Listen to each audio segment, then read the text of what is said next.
Coucou tout le monde, je suis trop contente de vous retrouver pour une autre vidéo comme d'habitude. Comme vous avez pu le voir dans le titre de la vidéo, aujourd'hui on va parler de vision board qui est en fait un terme anglais pour définir, je ne sais pas c'est quoi l'équivalent français, en tout cas c'est un tableau pour visualiser. Donc c'est déjà décembre et c'est déjà bientôt le moment de faire des nouvelles résolutions parce que vous savez qu'il ne faut pas attendre d'arriver à la fin de l'année quoi. Donc c'est super important de le faire maintenant, c'est pour ça que je vous propose ce mois-ci les vidéos qui sont plutôt axées sur comment bien préparer ses bonnes résolutions et sur les objectifs pour bien réussir votre année 2018. Donc aujourd'hui je vous parle de vision board qui est un principe pour visualiser ses objectifs. Donc le but c'est de voir à travers des illustrations, des photos, etc. ce qu'on veut et ce à quoi on aspire. C'est une technique qui rejoint un petit peu le principe de l'attraction, c'est-à-dire plus tu as tes objectifs qui sont clairs, etc., plus tu peux attirer vers toi les bonnes choses. Et moi j'y crois vraiment, c'est-à-dire que des fois on est un petit peu perdu, on ne sait pas si on fait quelque chose de bien pour avancer vers ses objectifs. Et donc un vision board comparé à vraiment un exercice de trouver ses objectifs, c'est pas forcément pour l'année 2018 mais plutôt c'est un tableau d'objectifs au long terme, c'est-à-dire les objectifs que vous voulez atteindre dans la vie. Vous allez voir en fait tout un tas de vision boards sur internet qui sont un petit peu des collages un peu aléatoires et aujourd'hui je vais vous apprendre à faire un vrai vision board. Donc j'ai essayé de voir plein de lectures là-dessus, de vidéos, etc. et je vous ai regroupé les bonnes infos pour que vous puissiez faire un vision board efficace.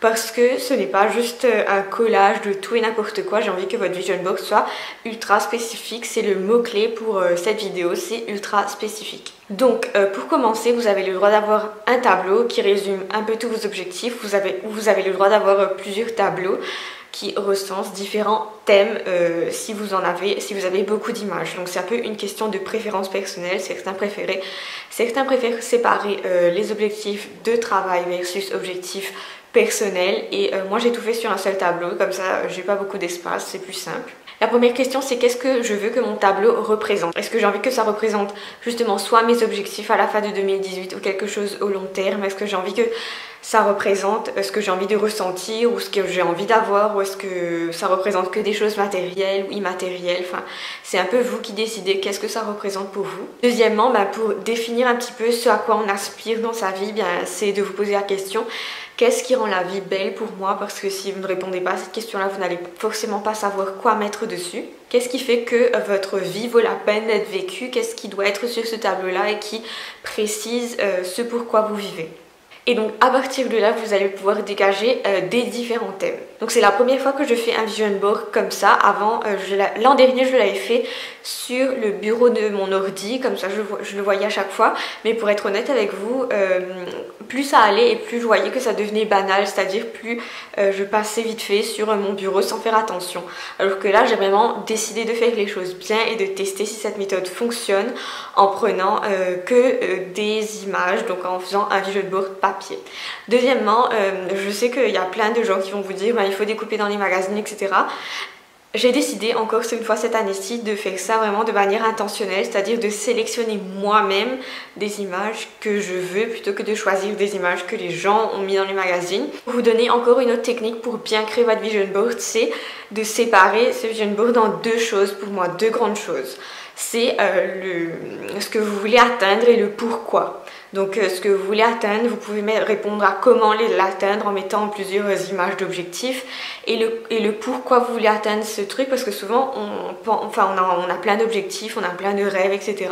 Mais quand on creuse un peu pourquoi on veut atteindre ce truc, on est incapable d'y répondre et on est incapable en fait de comprendre ce qui nous attire vers ce but. Donc cette fois-ci un conseil pour choisir vos images. Donc j'ai choisi des images sur internet en général, sur Google Images et sur Pinterest. Donc c'était des images que j'avais conservées, etc. Ce que je peux vous dire, c'est de choisir des images qui sont des photos, pas des illustrations, parce qu'il faut que vous puissiez vous visualiser en tant que tel. Après voilà, si c'est des illustrations, vous permet de faire ça, pas de souci. Moi j'ai choisi vraiment plus des photos que des illustrations. Et ensuite, Ce que je peux vous dire, c'est de choisir des belles images qui représentent bien, qui sont explicites surtout. Ça, c'est le mot-clé pour choisir les images.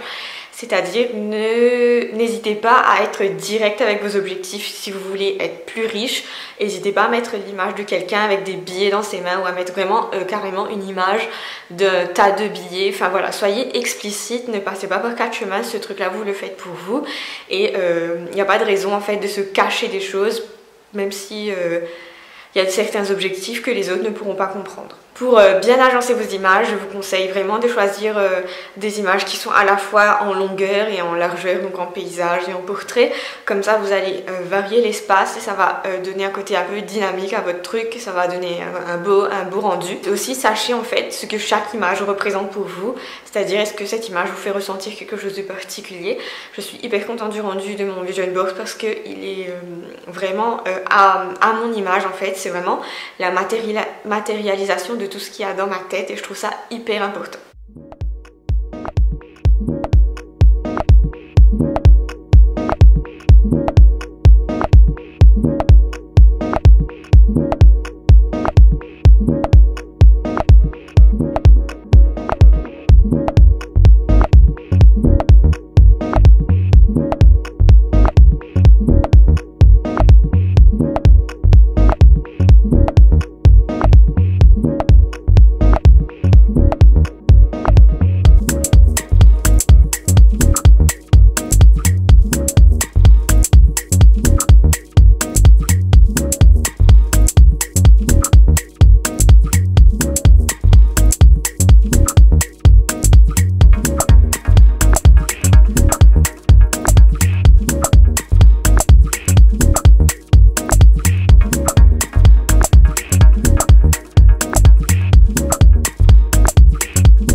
Donc à la fin, ce que j'ai fait, c'est que j'ai légendé un petit peu les thèmes qui étaient dessus. Donc ça, c'est la partie avec le carton foncé et j'ai utilisé un petit marqueur doré pour que ce soit plus joli. À la fin, le rendu est vraiment très cool, enfin je suis vraiment satisfaite. Donc si vous voulez que je vous explique ce que c'est, donc d'un côté là, j'ai mis mes objectifs qui sont plutôt carrière, etc. avec YouTube, etc. En bas, j'ai mis les gens qui m'influençaient.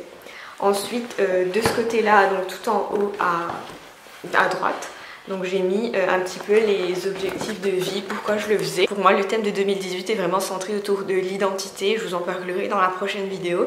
Mais pour moi, c'était super important de faire ça. Donc il y a, on va dire, 5-6 grands thèmes pour moi qui sont importants. Donc après, libre à vous de définir les catégories. Voilà, cette petite vidéo est finie, j'espère que vous l'avez appréciée, dites-le moi en commentaire et surtout, n'hésitez pas à me montrer si vous avez fait vos vision boards vous aussi chez vous. On se retrouve la semaine prochaine pour une autre vidéo, je vous dis à très vite et prenez soin de vous.